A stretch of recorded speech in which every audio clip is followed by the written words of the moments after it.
இங்கே பகவத் சந்நிதியில் இருக்கும் பொழுது அமைதியாக இருக்கிறோம். ஊருக்கு திரும்பினால் அமைதியை இழந்து விடுவேன். இது எல்லாரும் சொல்லக்கூடிய ஒரு இதுதான். மாஸ்டர்ஸோட பிரசன்ஸ்ல, அவங்களுடைய எனர்ஜில, அவங்களுடைய சன்னிதானத்துல நம்ம இருக்கும் பொழுது நேச்சுரலாவே நம்மளுடைய மனமானது அமைதி அடைகிறது.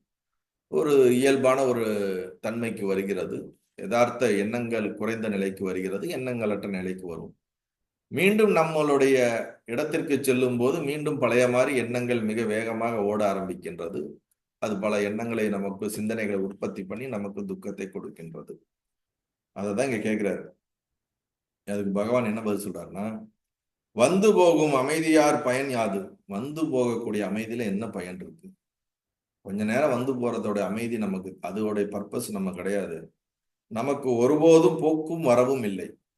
நம்ம ஒருபோதும் போக்கு வரவில்லை அப்படின்னா என்னது? பிறப்பு இறப்பு வந்து போகக்கூடிய நிலை நம்மளது கிடையாது. எப்பொழுதும் பர்மனண்டான ஸ்டேட் தான் நம்மளது.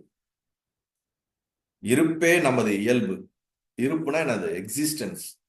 எக்ஸிஸ்டன்ஸ்னா சத்து. சத்து தான் நம்மளுடைய நேச்சுரல் ஸ்டேட்.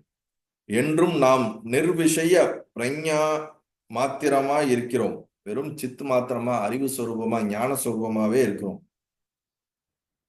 தனக்கு அயல் ஏதும் இல்லா அமைதியும் ஆனந்தமும் அதுவே. அவ்வாறு இருக்குங்கால் அமைதியை நாம் புதிதாக அடைவதும் இல்லை, இழப்பதும் இல்லை. இருப்பது அது ஒன்றே.